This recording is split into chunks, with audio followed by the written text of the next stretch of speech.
O Foro La Región trasladouse ata o Parador de Monforte de Lemos esta mañá para acoller unha xornada dedicada á Ribeira Sacra. Baixo o título A paisaxe cultural da auga da Ribeira Sacra, autoridades e expertos analizaron o presente e o futuro deste entorno natural privilexiado que pasa pola candidatura a Patrimonio Mundial da UNESCO. O presidente da Deputación de Lugo e alcalde de Monforte de Lemos, José Tomé, foi o encargado de abrir o turno de intervencións. Falar da Ribeira Sacra non é falar dun obxectivo político nin dun obxectivo do destino turístico, non? É falar da casa, é falar de nós, do que queremos deixar mellor do que atopamos para os que veñan detrás de nós. Por iso, seguiremos empuxando, seguiremos con paso firme, cos pés na terra e coa mirada posta no futuro. Porque esta terra merece, e porque estou convencido de que traballando xuntos a Ribeira Sacra chegará ao lugar que lle corresponde.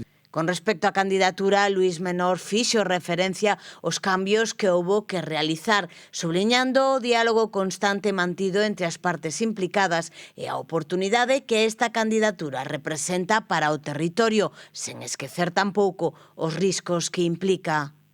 Temos un tesouro frágil, un tesouro que se formou durante centos de anos, miles de anos incluso, e que se pode romper se non temos contadil.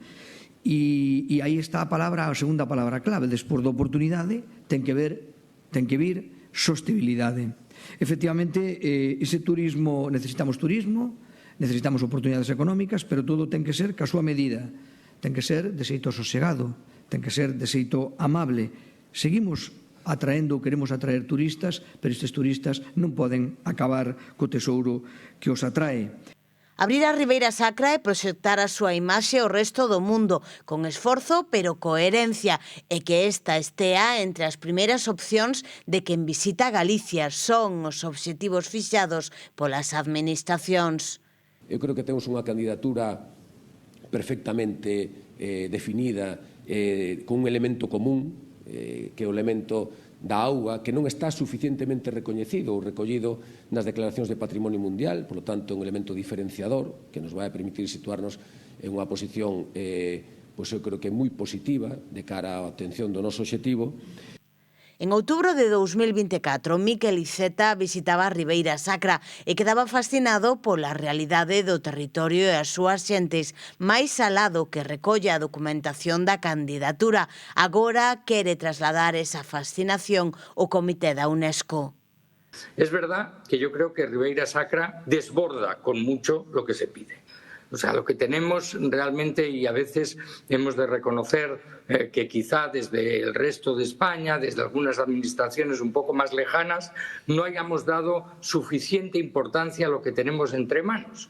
Y por lo tanto yo siempre le dije ya al consellero, se acordará, nuestro problema es cómo hacer que vean todo esto en un espacio de tiempo razonable y que se hagan una idea de lo que es, de lo que ha sido y lo que puede llegar a ser. Es verdad que a veces buscamos el reconocimiento internacional como una forma de atraer visitantes, de atraer inversiones, pero también es verdad que comporta unas obligaciones.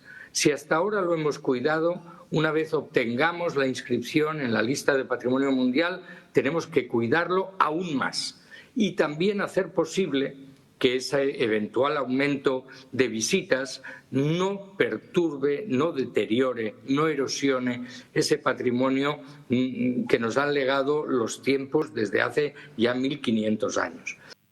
Tras estas primeiras intervencións, chegaba o debate en 3 mesas con diferentes expertos nas que se abordaron as visións exterior e interior da candidatura e o turismo e o patrimonio da Ribeira Sacra.